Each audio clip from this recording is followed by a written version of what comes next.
There's a saying that everything happens for a reason.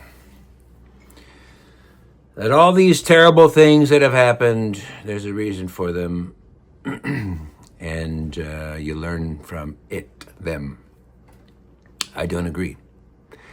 Everything doesn't happen for a reason. Things happen because some people are mentally disturbed and sick. If a sick person intercedes on your life, damages you, harms you or someone you love, that doesn't happen for a reason. Okay, that happens. The only reason, if there's a reason, it is to alert you to the fact that they are sick and they need help. Okay?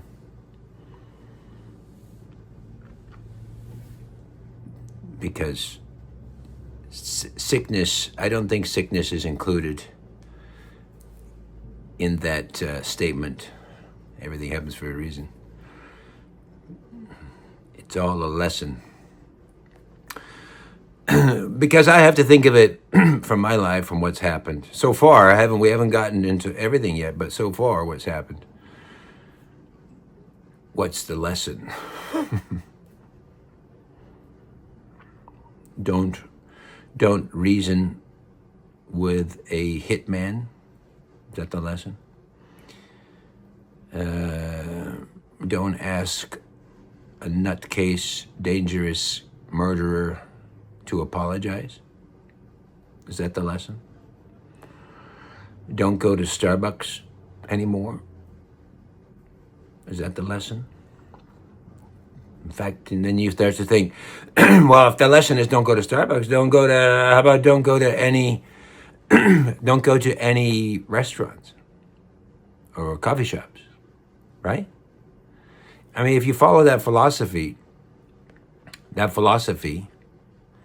you start to think, don't go to Starbucks, don't go to the coffee shop, don't go out, lock yourself up in your house. So the philosophy and understanding stuff only works so far. I just want to say to people. What is the lesson? The lesson is this. Don't hold things inside. Right? Share, talk to people. Now, in my case, because what I was dealing with, there was a criminal organization, criminal acts from these Starbucks employees. I interpreted that as as requiring the police, criminal police, right? So I went to the police. The police, they labeled me a nut. They threatened to arrest me. They harassed me. They psychologically abused me. They emotionally attacked me. They told me I was making everything up. The police told me I'm making everything up. There were times when I thought I was making it all up. Right? But then it just kept going. So I left, I left Starbucks on March 1, 2018. That's 10 months of abuse. That's 10 months of abuse from Starbucks, the worst treatment I've ever had from any business or coffee shop ever. And it's documented. 25 complaints, nothing. Get out. Parker, the district manager, get out.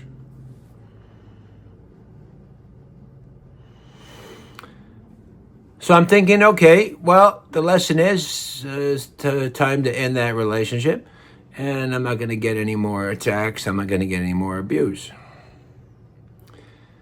In July, well, first of all, Sophie and her friends were still out there calling me a pedophile and a serial killer, and a creep, and a pervert, and a rapist. She was telling everybody, and then her friends were telling everybody. So everywhere I went, everywhere in Vernon I would go, I would get these dirty looks. Girls would be afraid. Guys would want to beat me up. Right? It's still going on. Because now, what happened is, when I was banned from Starbucks, it empowered the group. We got them out of Starbucks. Now we're going to get them out of every fucking place. Right? Starbucks now is sponsored hate. Is sponsoring hate. It was used as, before it was used as a platform. Now they kicked me out. So that means that these criminals are right. They believe they're right. And they're going after me everywhere. Everywhere I go, now I have problems. In July, a car, I was at the park, and this Jeep skids to a stop. 2 people get out, and they start harassing and assaulting me. Another guy comes out of a house. That guy is Sophie's roommate. He's saying that the exact things I'm saying to you, he said to me over and over again, yelling. We know all about you, Paris. You're a fucking pedophile, pervert. You're a rapist. You're a creep. You're a weirdo. He just went nuts. What I'm saying, if you don't understand what I'm saying, banishment from Starbucks only ignited this agenda of hate. It didn't stop it. I didn't leave Starbucks and say, okay, she's going to stop. No, she didn't stop. They went to the street. Because now they're right. They feel they're right. They're not right. They got the police supporting them. The police are supporting because they're young women. Most of them are young women. So the police are protecting the women. So they got police protection. They got the protection from organized crime. There were a number of times when something happened and this, a black pickup truck with a shotgun in the back shows up. So now it's in the street. You can see why I'm frustrated by it. Because I filed 25 complaints for Sophie to shut the fuck up. That was the complaint. Tell her to shut the fuck up. And the district manager, Parker, the worst manager I've ever seen in my life. Right? Because Sophie kept denying. Sophie lied to her. She played innocent. Andy told her what to tell her. Parker believes I'm the bad guy. They report me to the police. My point is this. I was right in filing a customer complaint that is perfectly acceptable. That is within the Starbucks policy. If you have a problem, call customer service. That's what I did. I didn't do it. I didn't attack her. I could have. I didn't yell at her. I didn't damage the property. You understand? I could have done those things. And then you would say, and I didn't do them because then they would say, this guy's a bad guy. See, he broke the window. See, he yelled at Sophie. I didn't do those things. I never raised my voice with that girl. I never done anything to this girl or any girl. Like I said, if you know me, I love to talk. I engage. I share all kinds of esoteric knowledge if people are open to it. I love to. Before I was talking about star beings a lot more. If people are open to it, I don't force it down their throat.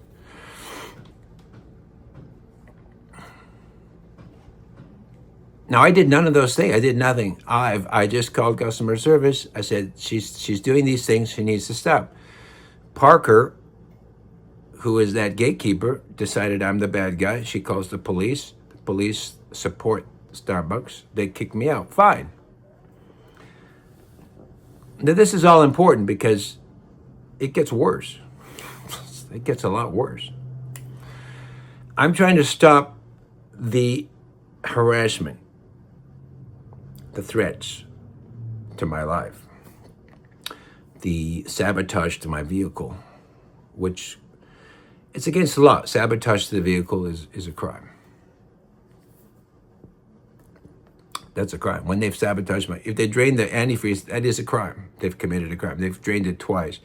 They siphoned the brake fluid once. They would all break into my car. They would steal stuff. They would move the seats around. They would open all the windows, the power windows, power seat. Would move it. So I'd get to my car, and the seat is forward. The windows are all open. The hood is open. That was all the time. I didn't report all of those. So I leave Starbucks and it just continues. So I called the police. The police don't do anything. They don't do anything. So this is 2018. And that's when I decided I better do something. The only thing I could do now is go into legal proceeding.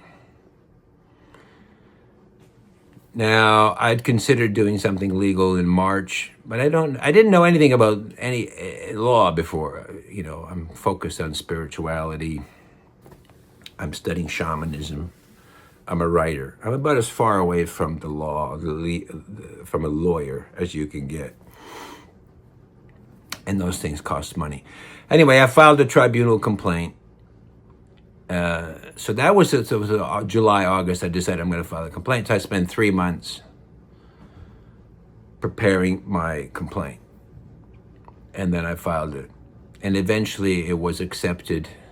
The tribunal had issues with it because I was missing some of the details they expected.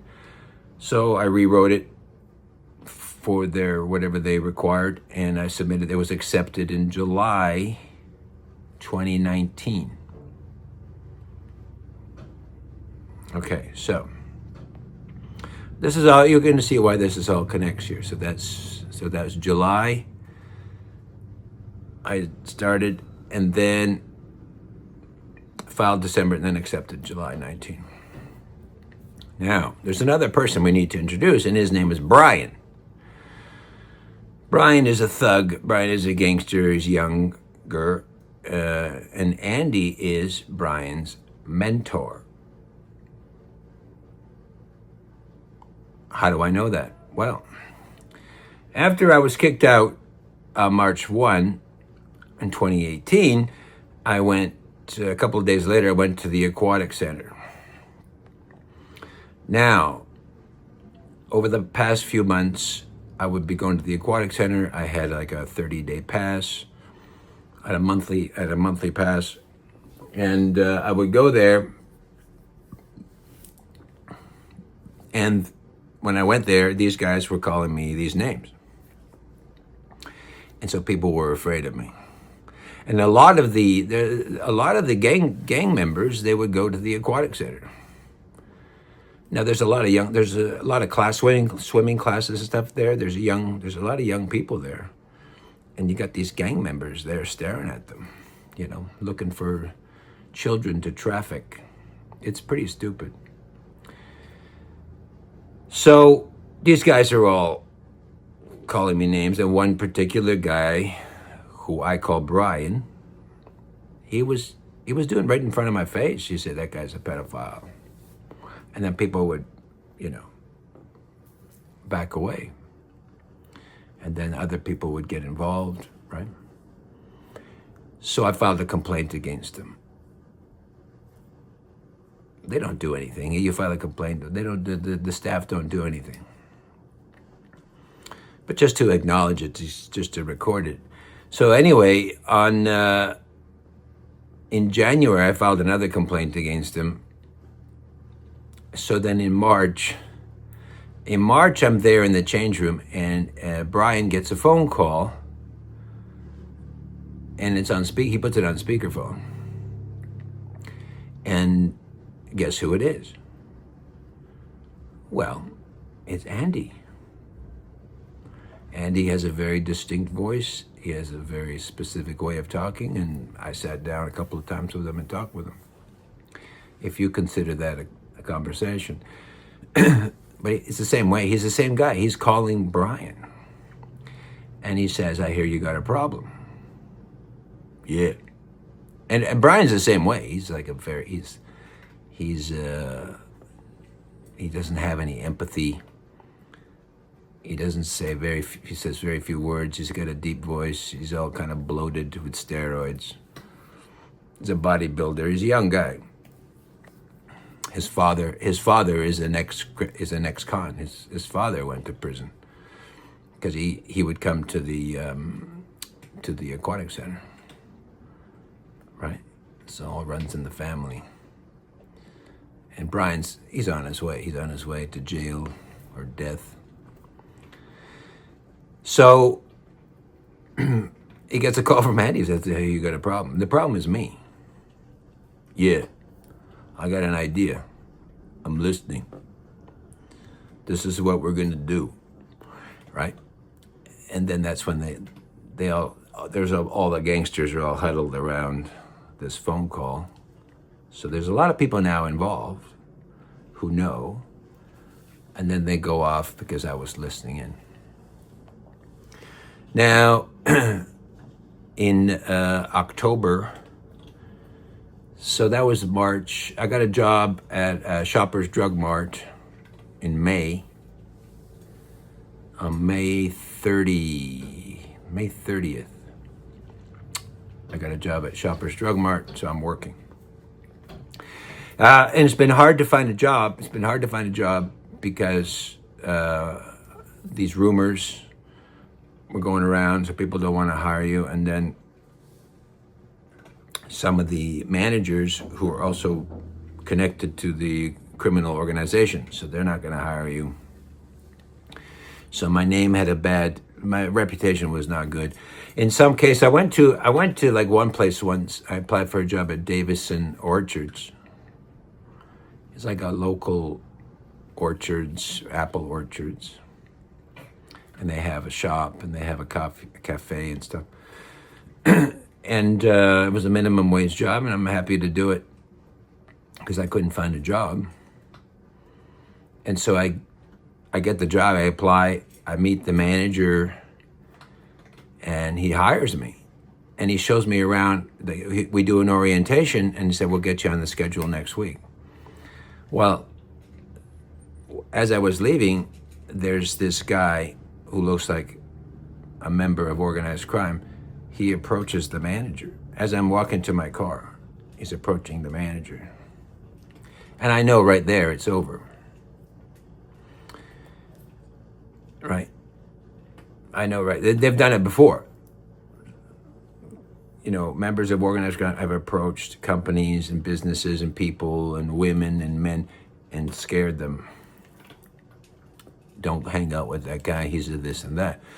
So I knew. I was hired. He hired me. I've done the orientation. Everything is good. There's no reason to change it. I'm available. And then I went home. A week later, no phone call, no email. Another week later, nothing. So I called the guy. No response. Doesn't pick up. I call him again, doesn't pick up. I leave a message. Another week later, he sends me this email it looks like it's been written by organized crime. I regret to inform you, it's like a paragraph long. Now, this is a minimum wage job.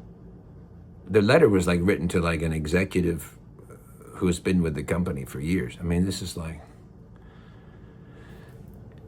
So they got rid of that. So I was happy to have a job, and my shift ended at 10, and I got home at 10:15. I found a place. I had a place. I moved in July, a new place, a basement suite in July. So I had a new job, new place, and then I worked. It was a terrible shift because you worked the whole afternoon. But I got home at 10:15, which is dark. So in October, July, there's the incident. Now I'm thinking about preparing this complaint to the tribunal, and then in October, in the middle of October, I'm driving home at 10:15. It's dark outside, and I get to the corner. My house is right. You can see my house from the corner. It's a very small block. You can see my place, and they're standing on the corner, wearing their house clothes, right? Whatever somebody wears in their house. There's no jackets, nothing. Is Sophie, the girl from Starbucks, and her roommate, Ben, the same guy who attacked me in July. They're just kind of standing at the corner. So I drive by. I think it's very strange. I drive to my house. Now they can see me drive into my place, the suite where I live. Now, why is that relevant? Because 2 or 3 weeks later, my house is broken into.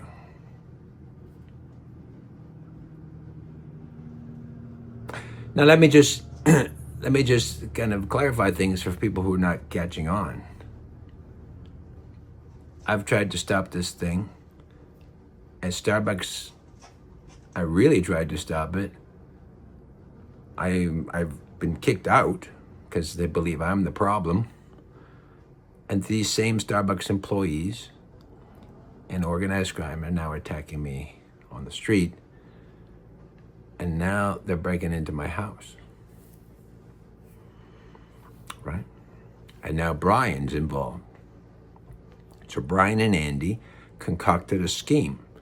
Well, the scheme was to break into my house. And I didn't know at first somebody broke into my house because they didn't break the lock, they didn't break anything. They didn't steal anything. This is the problem. They didn't steal anything, they didn't break anything. They didn't break the door. So, but I'd come home and there would be, I work in the daytime, so the lights are off. When I come home, the lights are on. I believe they broke in twice, but I don't know why. I don't know why they broke into my house. I don't know. Why would you break in and then not say anything? You understand? Again, I'm a simple. I have nothing to do with criminal acts, and or the police. I don't know any of this stuff or the law. These are things that are just completely outside. They're completely outside of my areas of knowledge. So they have an advantage, right? Because if you try to attack me on the extraterrestrial issue, you're going to lose because I know extraterrestrials. You talk about spiritual knowledge. I have a lot of spiritual knowledge. You're going to lose. You got no chance. If Andy wants to talk about spirituality, he's got no chance. He got nothing. You will lose, flat out. First sentence. But when it comes to criminal acts, crimes, surreptitious activity, police, the lawyers, I have no knowledge of it. Is that the lesson? Learn new things? So I'm thinking the second time I'm thinking, okay, I think somebody broke in, but why? They didn't steal anything. They didn't break anything. There's no security cameras. I don't have any footage. But I did see, I think it was the second one, I did see somebody walking away from my house. And he was distinct.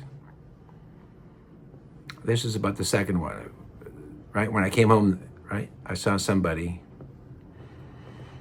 at my house. One time I went back to my house to get something for lunch, during my lunch break. and I saw somebody at the house. So they didn't expect it. But I never thought he's a thief or breaking in. But he's a young guy. He was about 25. He had good-looking guy. He was a good-looking guy, dark hair, and 5'6", 5'7", thin. But he acted normal. It looked normal. So I'm thinking, the second time I'm thinking, okay, somebody broke in. The second time I'm thinking somebody broke in. What do they do? What do they do? Nothing's missing. Nothing's damaged. I can't report it. There's nothing to report. Okay, maybe they're just trying to scare you, right? They obviously picked a lock, or they have a spare key. So, and the last guy, I don't think that he was changed. I don't think the locks were changed. That's the thing, yeah. So the last guy who was in my suite, when I saw him move out, he looked like he was connected to organized crime. He looked like he was, I don't know if he might be an associate, he might be a friend. He was connected. So he might have had a spare key. Did they get the spare key from him, right? He moved to Alberta. I think he moved to Alberta. Now he's going to deny it. I'm not accusing, I'm just saying. Either they picked a lock or they had a key and they got the key from an old member. Hey, I understand you used to live in Vernon. Yeah, did you live at this place? Yeah. You wouldn't happen to have a key, would you? Let me check. Yeah, I got it. I have one here. Send it to me. That's easy. It's easy, you know. That's just... So because we're in March, Andy and Brian were concocting a plan in March, and they had until, right, November. So October there is Sophie and Ben, her roommate. So that means in October they want to know where the house is. So between March and October they got the key. Okay, we got the key. What I'm saying is, if you can break into the house and you can pick the lock, you wouldn't wait 6 months. But if you wanted to get a key and it took 6 months to kind of get it all sorted out, figure out the guy, get him to send it by mail, right? You understand the time frame. Because if they decided in March to do something, they could do it in April or May. They don't have to wait. They can do it in July. They can do it in August. Why wait? Why wait? Anyway, those are specifics. Anyway, they got in. Now so now I'm thinking, okay, somebody broke in. Why? And then at the end of November,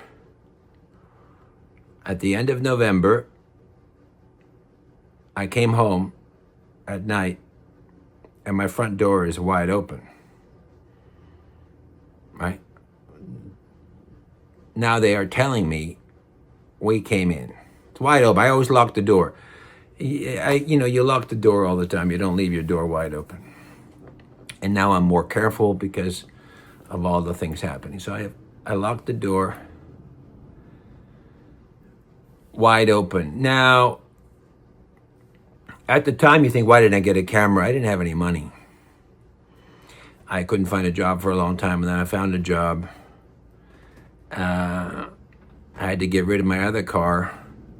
I had to get rid of a vehicle because it was labeled a pedophile car, and everybody recognized the car, and then I got bad reaction. So I had to get rid of that car. So I lost money on the car. And I traded it in. I didn't have any money to buy a car. You understand, I wasn't working for a long time because I can't get a job because these people keep harassing me and scaring people. So I couldn't buy a car, so I financed a car at a huge interest rate, at a 20 $23,000 car. It's a nice car, but I didn't need a $23,000 car. And so there's a huge, I'm making $500 payments a month for this car. The car I have to buy because I had to get rid of the other car because Sophie and her friends and Andy and Brian have all gone out. They know my car. They know my license plate. They got pictures. So I have to get another car. So now I'm carrying $500 of debt. Unnecessary debt. Because my other car was perfectly fine. It was a collector car. I had a collector car, beautiful Acura.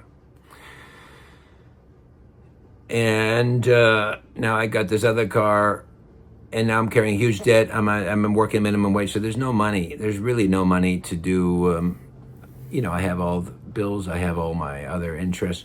There's no money to buy a camera. There's no money. Not in the early period of working, in the first 6 months. So I didn't have a camera. Later I got a camera. I had to, I borrowed some. I took a payday loan to get a camera. But it's too late anyway. They got in. The door was wide open. So that was near the end of November, probably around the 20th, 19th. It was about the third week of November. Now they've been in my house 3 times. Why? They've been in my house. And so the next few days, people are looking at me funny. People are laughing. People are giggling. Something's going on. And so I figured it out that they put a camera in my house. A hidden camera in my house. So every time you break in, you put the camera, and then you have to leave the camera there, and you have to break in again to retrieve the camera, right? Because you put it in, and then you gotta take it out once it's full, once it's recorded 100 hours of recordings. So they went in three times, which means they went in 6 times. Now, why would you go break into a guy's house 6 times? Why would you do this to a guy who's never done anything to you, who you don't know, who has asked you to leave him alone, who's called the police, who has left Starbucks, so he's not even, I stopped going to Starbucks. I was not allowed to go to Starbucks, so I'm not even going to Starbucks if that was the issue. A long time the issue was, well, I'm making Sophie feel uncomfortable. Well, I don't know the girl. I don't know her personally. I've never done anything to her. I'm not going to the coffee shop. So why are you still attacking me? You understand my point?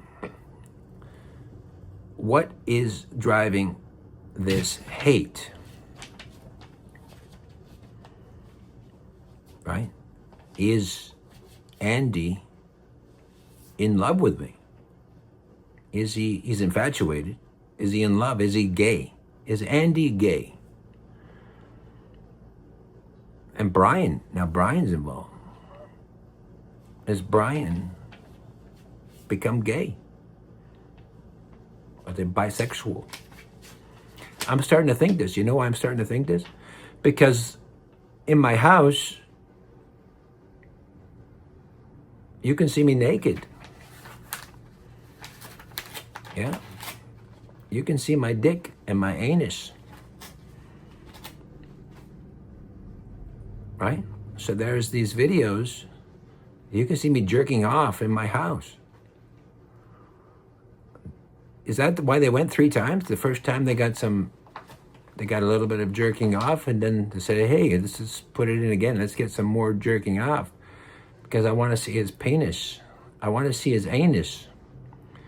I believe they put somebody told me that they got shots of me on the toilet, defecating. They got defecation videos. They got masturbation videos. They got all kinds. They got me in my house rehearsing my dialogues and acting out scripts, saying things, saying weird things. They violated my privacy like nothing. They went 3 times. It's not an accident. It's not an accident. They saw something they liked on the first fucking 30 hours of video. And they said, let's get some, somebody said, get some more. This is good stuff. Somebody said, the gift that keeps on giving. I think it was Brian. The gift that keeps on giving. Because there's hundreds, there's got to be hundreds of hours of me in my private moments. What is wrong with these people? So they like to see me jerk off, and now is Brian and Andy gay? Are they gay? I mean, outwardly, they don't say that, but if you want to see my penis over and over again, and you're a man, you're fucking gay. You are a homosexual, and there's nothing wrong with that.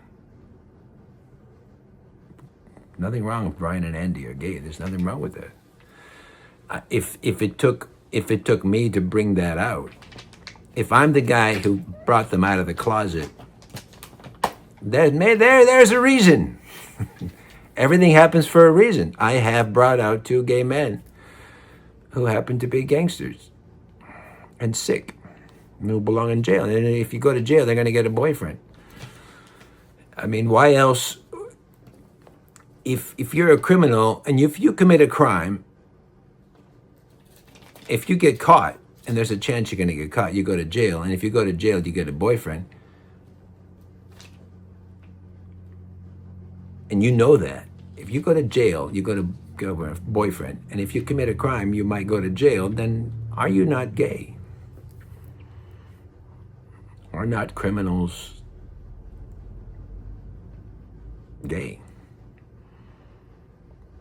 Right? Hoping they might go to jail.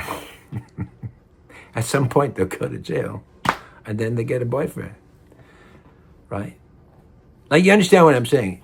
If you knew that there's a chance of getting caught, and then you get a boyfriend, and if you were not gay, you would stop committing crime, right? Logically, no crime. I mean, I don't want any chance, right? If I go down this street and there's a chance I'm going to get shot, I'm not going to walk down that street. If I walk down that street, I'm going to get shot. So that's a side topic.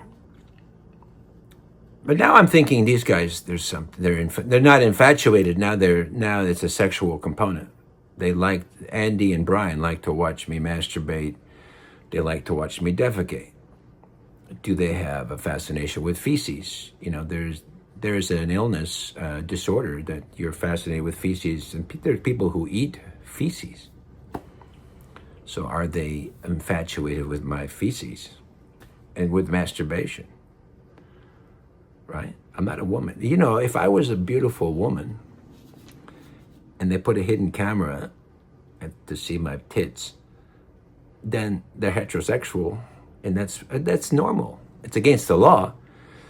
I'm saying, but psychologically that's normal, but it's against the law. There's still a crime. Voyeurism is a crime. Breaking and entering is a crime. Violation of privacy, that's a crime. The other thing is circulating voyeurism is also a crime. Not just obtaining it, but circulating it, making it available. These are all crimes. These people are all committing crime. Anybody who's watching these videos is committing a crime. Wait a minute, if there were the police, if there's no fucking police. There is no police. The police is an illusion. They're gone. So on December 9, I called the police. I said, hey, these guys broke into my house 6 times. I think there's a video. At this time, I was like, I think there's a video. People are acting strange. People are acting funny. The behavior, people I know are, they're laughing and they don't want to be friends with me anymore. Women are looking at my crotch. I say to the police, I think somebody put a hidden camera in my house and they've got these voyeur videos. I'm allowed to say that. It's not against the law. That's I got all my circumstantial evidence. I brought it to the police. That's your job. I mean, my job, my obligation as a citizen is to report crimes to the police. That's my job. That's my obligation. That's the police even say that if you see a crime, report it. Right? They say the police say that if there's a crime, if you see something strange, a suspect, you report it. So on December 9th, I finally put everything together and I said, I think this is what they've done, and there's voyeur images out there, and they're sexually explicit. And there were young women, there were some teenagers who would be laughing and giggling, and they would recognize me. So I got 14-year-old girls, or 14-year-old girls are watching this garbage. So it could be in the high schools. Once it's on the chat room, it's everywhere. Who knows how many thousands have seen it. No one is gonna come up and say, "Oh, I've seen it," and go to the police. I watched it. Arrest me. They would get arrested. No one's gonna do it. The police think that that's what they're gonna do. No one is stupid enough to do that. December 9th, I called the police. I say, "This is what I think has happened." He says, "It didn't happen." He says, "Do you have any video?" "No." "Did you see somebody?" "Well, I saw that guy, but did you see him break in?" "No." "Is there any damage to your door?" "No." "Is anything missing?" "No." "Is anything broken?" "No." "Do you have the video?" "No." So the police said it didn't happen. So now I'm questioning, did it happen? Right? Did it happen? And then that was 2018. So then 2019, you've got the tribunal. And then there was there were some more attempts on my life.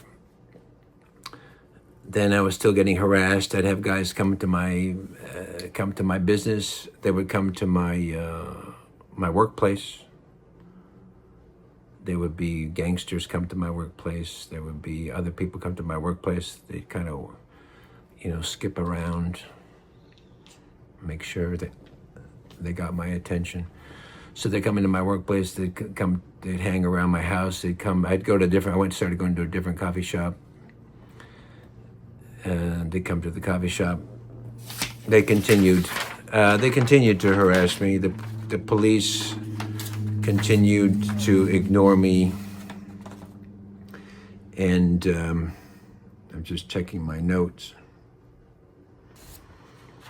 So now you've got Andy and Brian. Now the group is growing. Now, the videos are out. It's very damaging. It's very embarrassing. What's the intention? The intention is to humiliate and embarrass me. Destroy my reputation. Who knows what's on it? I've never seen the videos. Okay, but I know they're disturbing. I've talked to people who have seen them. So, I know they're real. I believe the police, I don't know if we're going to want to get that far. I believe the police have some of those videos.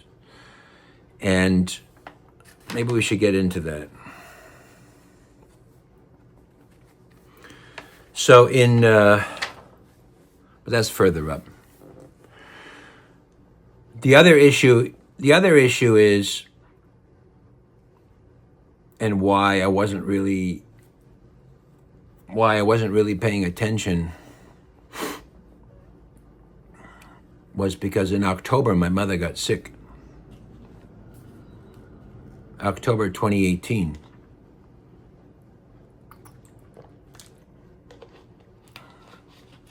My mother got sick.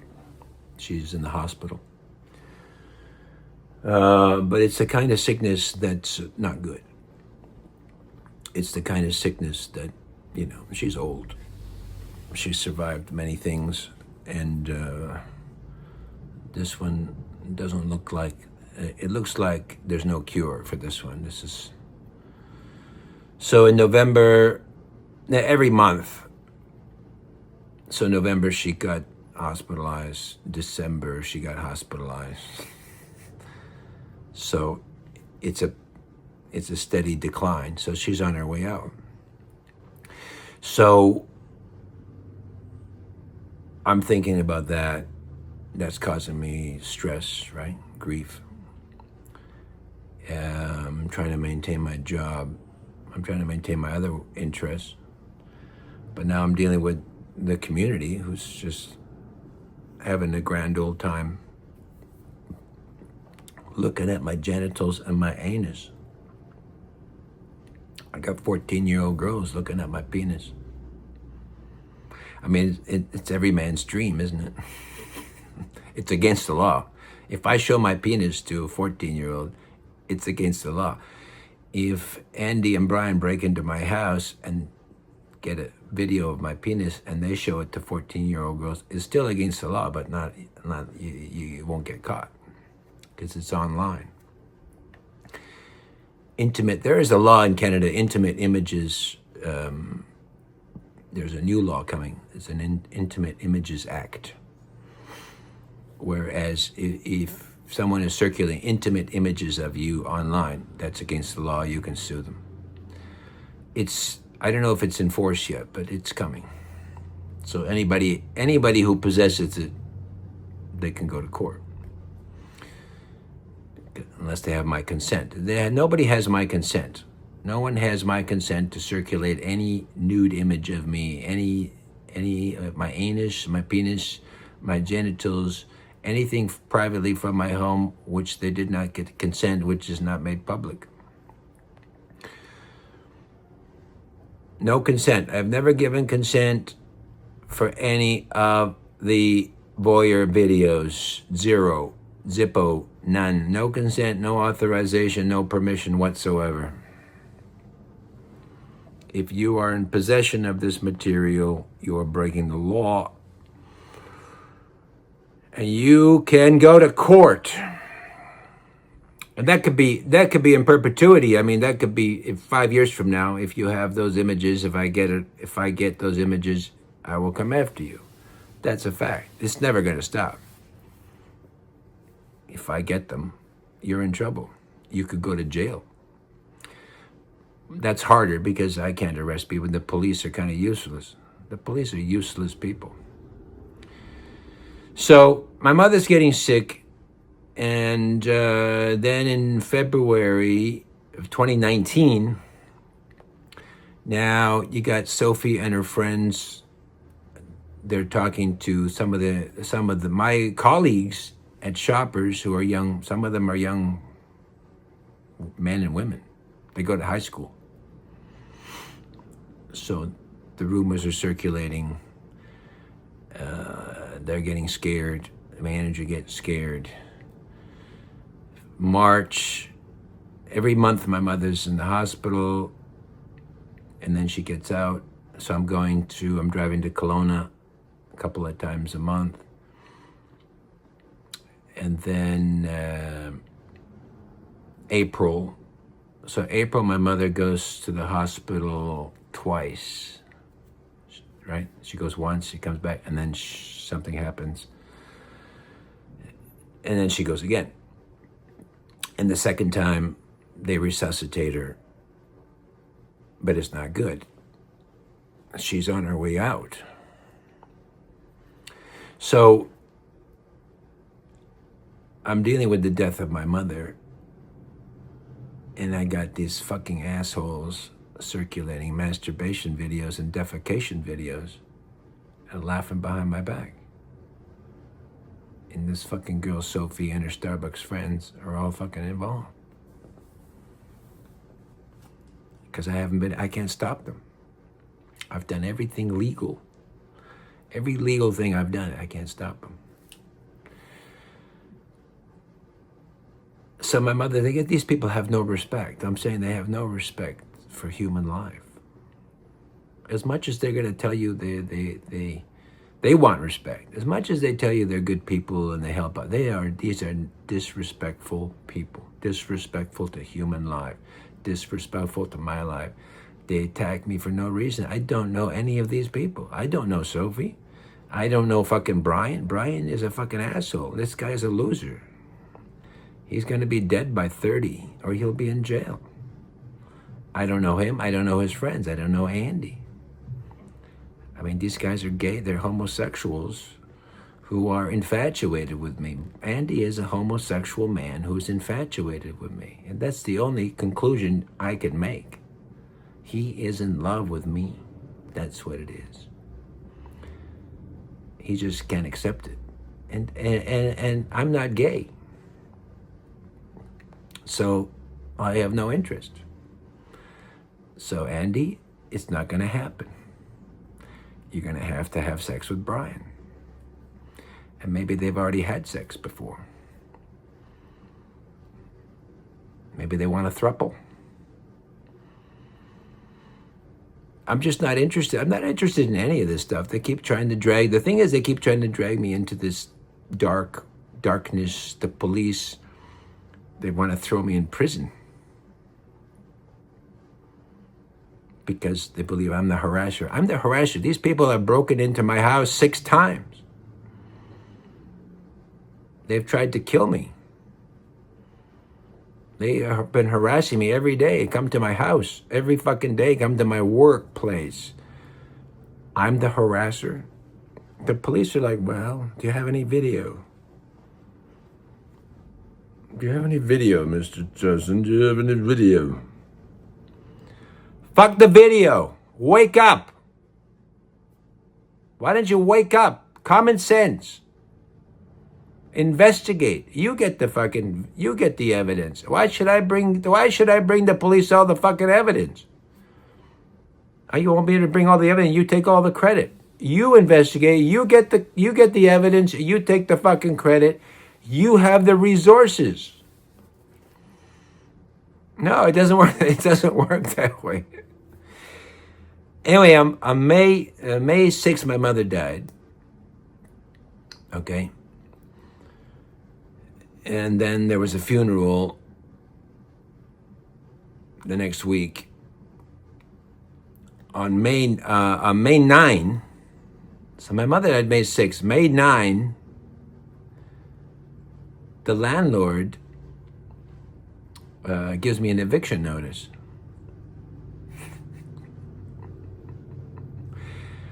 Now, I found out later, I didn't know why, but I found out later that his daughter, who also helps him with the house, she was threatened by a gang member. He came to the house and threatened her. I don't know if he had a gun, but he came to the house and threatened her. So they're spooked, right? He would sleep with a shotgun under his bed. I told him about some of the stuff.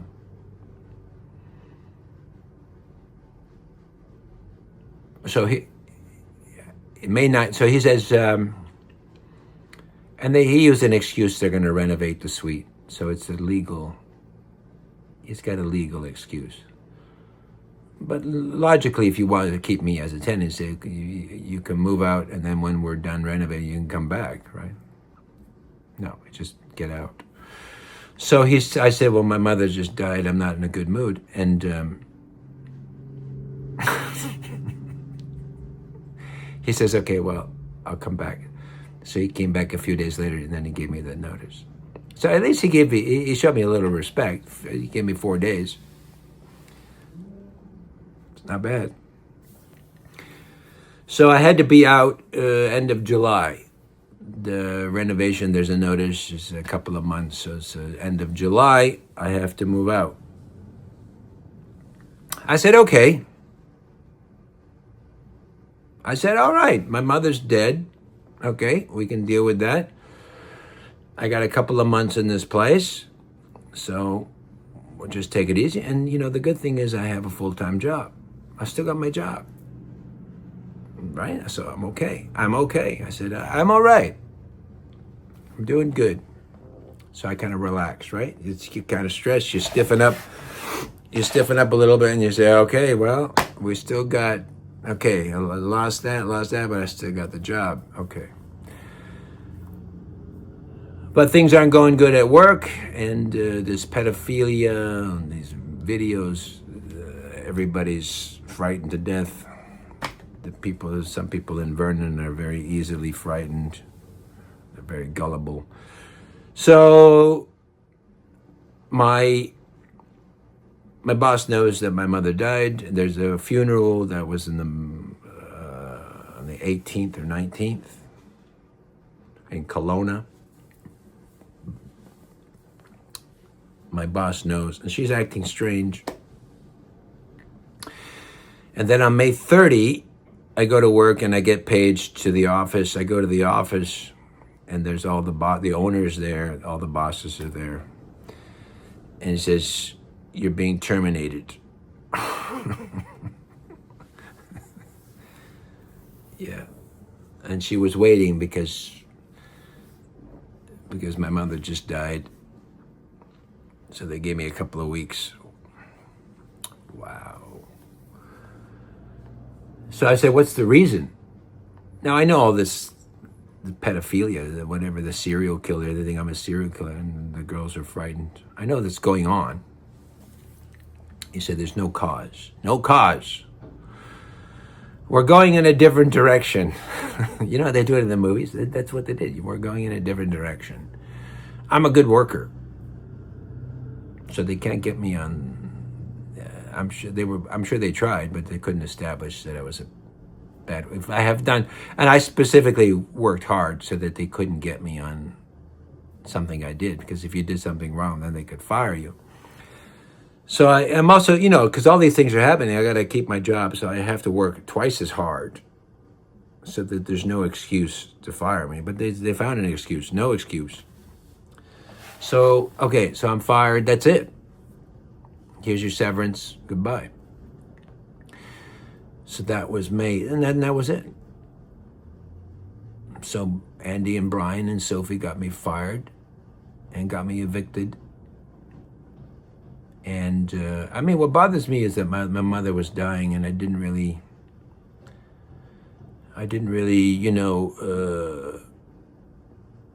enjoy the moment, because I'm thinking, after all this other harassment going on, all these attacks, the community is harassing me. I can't go anywhere without people laughing. You know what I mean? Your mother's dying and people are laughing at your dick.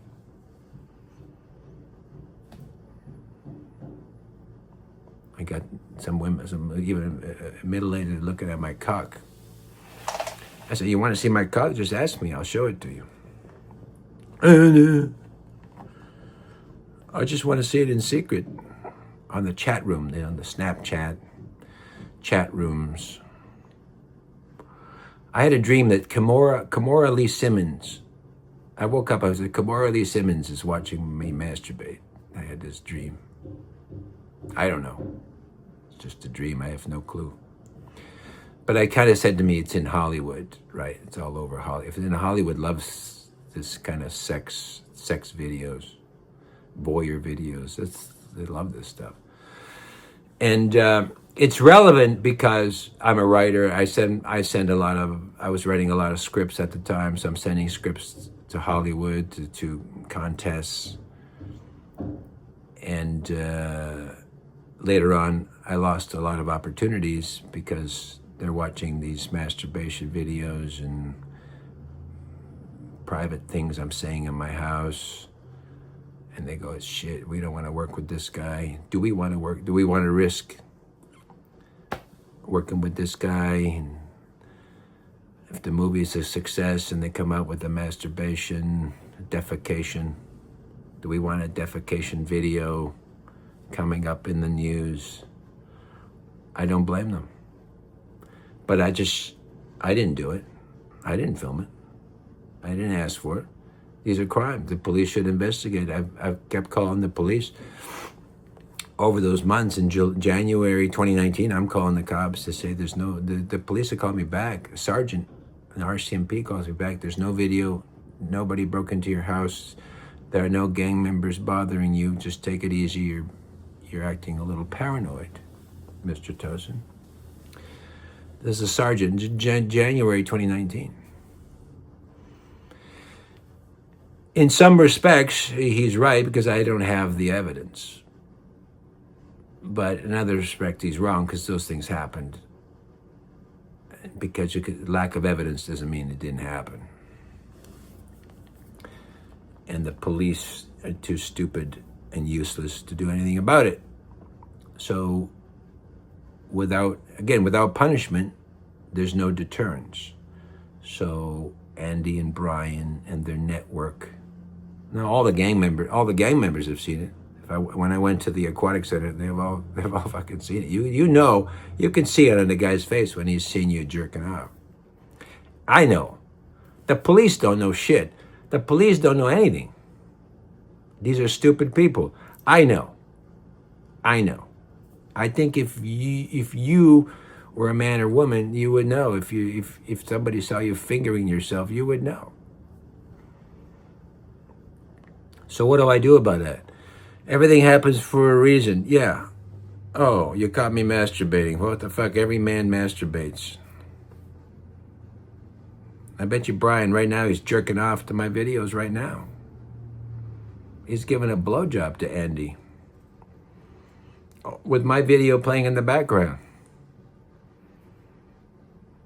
There are women fingering themselves watching my videos. There's a 14-year-old fingering herself right now watching my video. Thank you to the police who didn't do anything.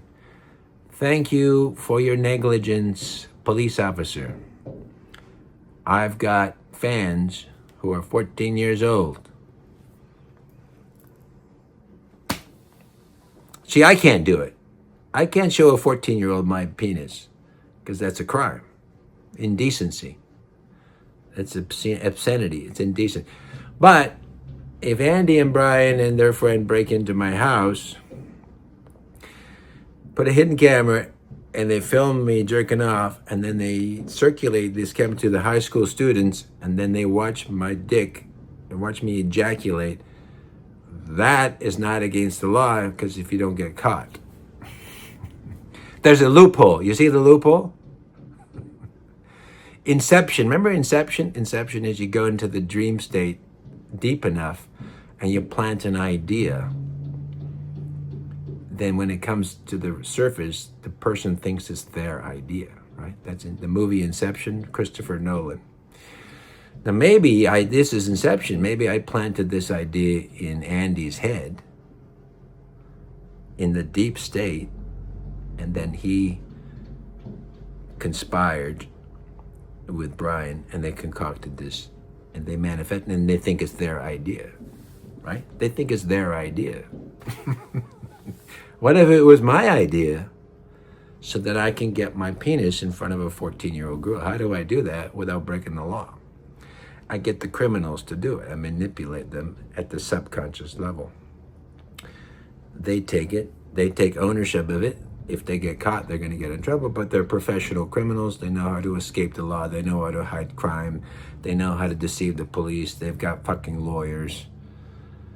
They hide evidence, so they won't get caught. And they haven't. They haven't gotten caught yet, so 8 years, they got away with it. Basically, they got away with it. I just want to say congratulations, Andy, Brian, Sophie. You all got away with crime. You should be in jail, but you got away with it. Congratulations. It's not good for the police, but I don't think the police really care. I don't think the police really care. Later I moved I was living in an apartment.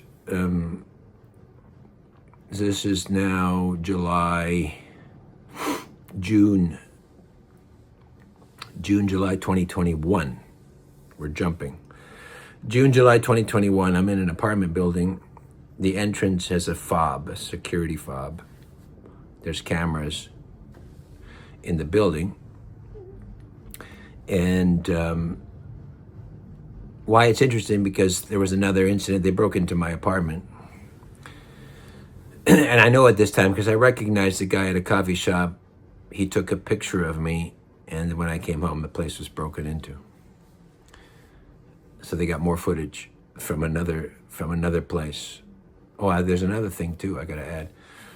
But hang on, I want to tell you about the guy I saw.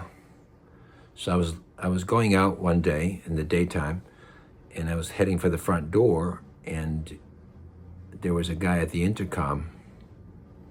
Young guy, dark hair. It's about 25, 26. handsome. He's a handsome kid. Thin, not too tall. He was trying to get in. And, well, there's a fob. So I said, let's see your fob, right? So he holds up his fob. I said, okay, now use it. So then but I looked at him. There's something familiar about him. There's something familiar about this guy. I didn't know what. So it's 2021. Remember, my place before was broken in 2018. It's been 3 years. And a lot has happened in 3 years. And I'm getting older. I don't have the same memory as I used to. So I'm looking at there's something about him. So he clicks the fob. The fob works. And he goes inside and he goes in the elevator. So he's going to live on the second or third floor. I was living on the bottom. I was living on the bottom floor. So I knew the tenants on the bottom floor, but not the second or third floor. And I'd never seen him in the building before, but he had a fob. So I guess he lived in the building. But what's interesting is he looks like the guy I saw at my house in November of 2023 when I went on for my lunch break. It's the same guy. He's the guy who broke into my house. Right? He's living in my building. Well, he was probably there before me. I moved into the same building that the guy who broke into my house lived in, which is kind of odd, isn't it? I don't know his name. I don't know what suite he's in. And I never saw him again. So I never saw him after that. So I have a different schedule. I never saw him again. So maybe he was just there. Maybe he was breaking into another suite. Right? Or maybe I think he lived there. The guy who broke into my house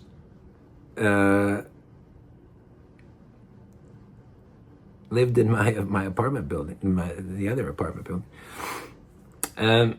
The other thing we're gonna add, before we end it, I'm gonna end it with this. So it's about 2018, 2019.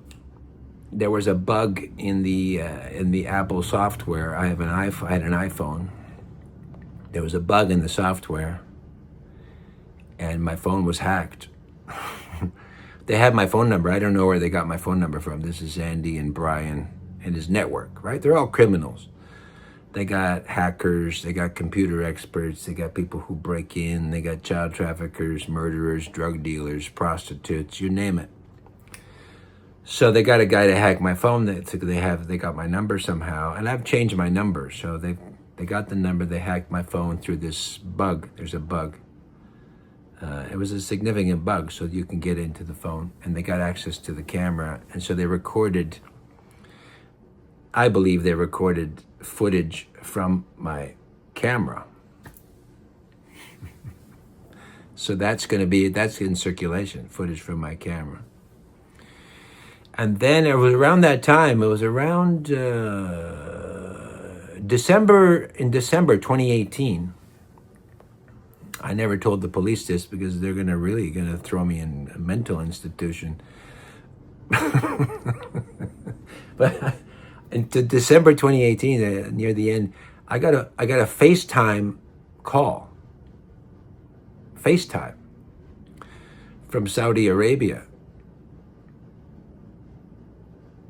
I don't know anybody in Saudi Arabia, and I definitely don't have my fucking phone number. So I got a FaceTime call from Saudi Arabia, and this young prince, it was like a prince, a good-looking Egyptian guy.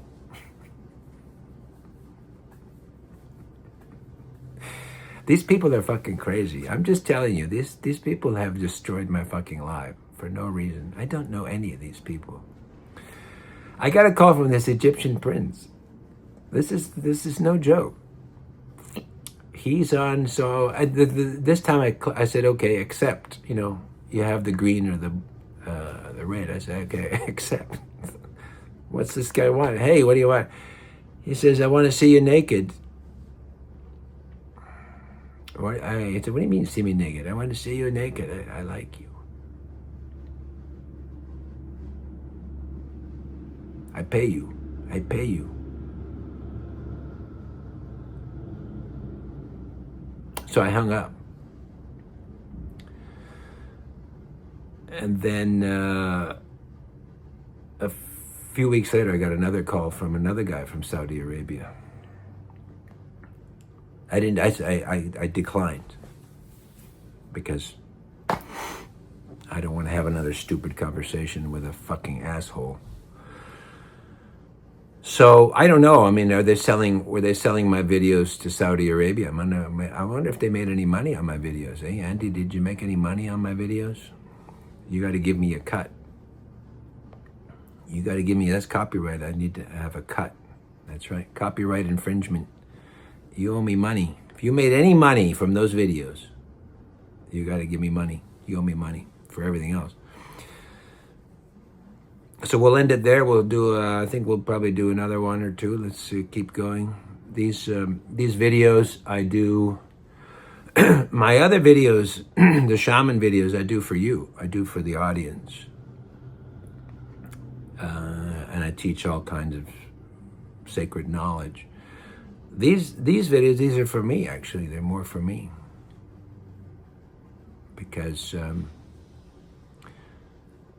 this stuff is highly disturbing, but it's relevant, it's important. I want to share it. I want you to know what I've been dealing with. Again, the police have dismissed me, and now they're trying to arrest me. Right? They have the videos. They're trying to arrest me. They're protecting organized crime. Starbucks have not gone there since. Sophie still talks about me. She might be in love with me. And Andy's network is still harassing me. Even a few days, there've been 4 or 5 guys in the last week. They come to my workplace. They come inside, they harass me. Outside, they harass me. I think they're still recording. They're taking videos. So Andy's still getting videos. He's still got people.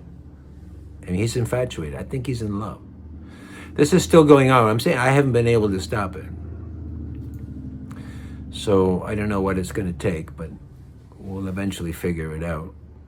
I think they're going to put him in tell him to take, the police can, under the Mental Health Act, can take someone to a psychiatrist if they're a danger to others or if they're harassing somebody for no reason. I don't know the guy. Why is he still bothering? Take him to a psychiatrist and get him evaluated. Take Brian to the psychiatrist. Says, why did you break into Tosin's house? Are you in love with him? No. But why do you want to see him masturbate? I don't know.